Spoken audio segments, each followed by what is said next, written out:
In this video, I'm deep diving into a deleted scene from 1979's Alien that sets up the rest of the series while providing a horrific realization for the first film. But before we get started, let me know in the comments what your favorite Alien movie is. You have McGann, the Fangirl. Make sure you subscribe and check back every week for new fandom videos.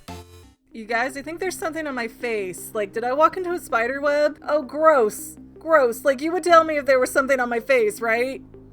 Okay, this thing just fell off and died. I'm fine, right? I don't need to see a specialist about this, do I?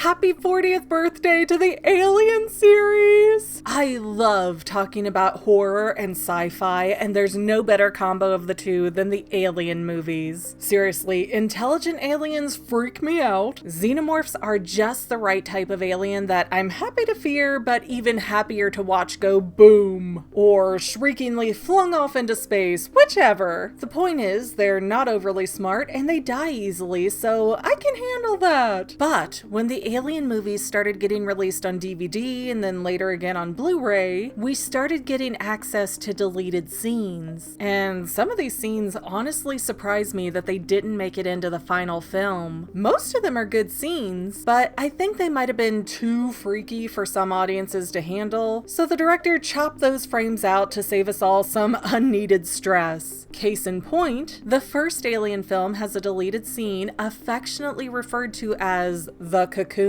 In this 3.5 minute long scene, we find Ripley with a lit flamethrower climbing down a ladder in the Nostromo, implying that she's going into this storage area or some other place that the crew doesn't access very often. Ripley hears a weird grunty, moany noise, and she seems to be searching for it. After an anxiety-filled 2 minutes of exploring, Ripley sees the noisemaker. Dallas, a member of her crew, is attached to the wall and asks Ripley to kill him. As she looks around, she notices Brett, another missing member of the crew, and he is fully cocooned to the walls. The director's cut of the movie adds some scenes back in, but they leave out Ripley choking back tears, telling Dallas that she'll get him down and they'll escape together. I'll get you out of here.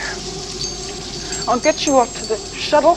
Dallas insists that Ripley ends it, and she reluctantly obliges with a few long blasts from the flamethrower. Not only is that scene creepy as all get out, but Dallas's voice is one that will get into your soul and give you nightmares.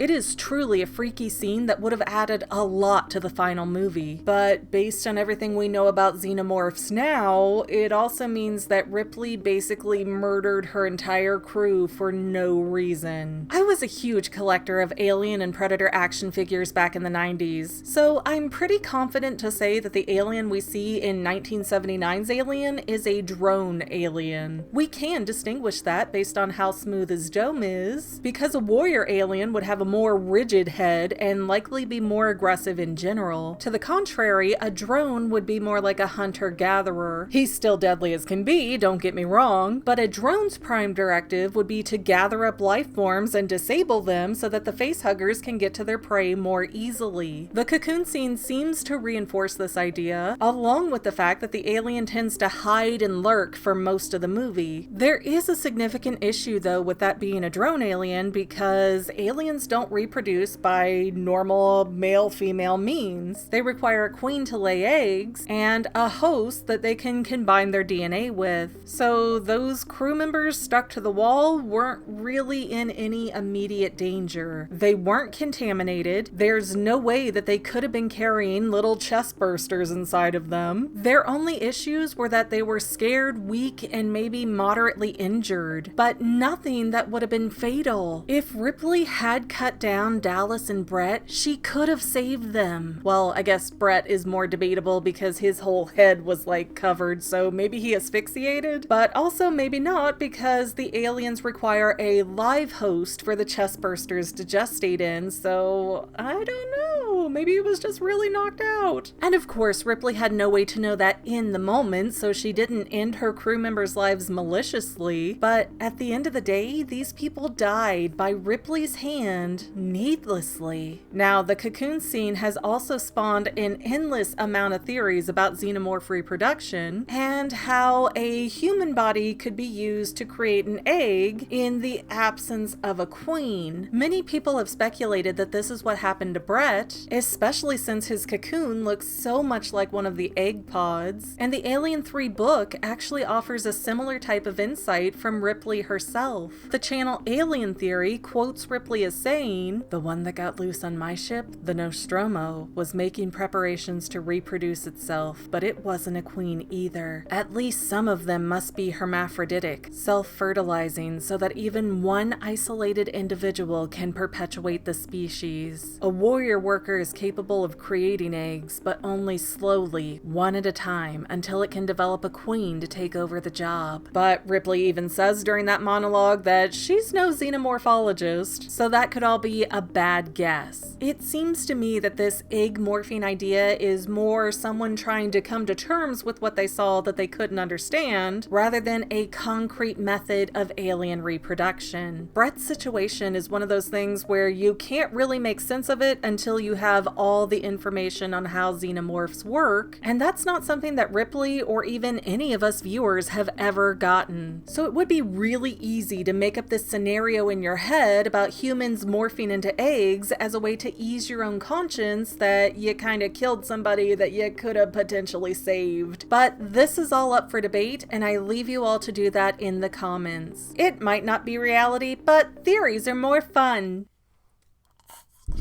Well, that's all I have for now, but this video's not quite over yet.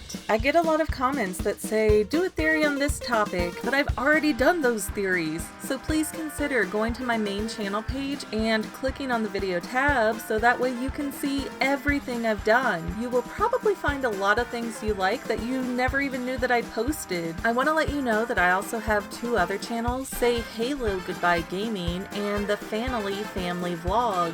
Thank you so much for watching, and I hope you enjoyed enough to hit subscribe and share. I can use all the help I can get to let other people know that this channel exists. And if you made it this far, leave me a comment that says something like, "Hey, I made it to the end," and then let me know what kind of videos you want to see in the future. I can't make any promises, but the more people that request something, the more I can look into it. Okay, well, I love you. I'll see you in the next video.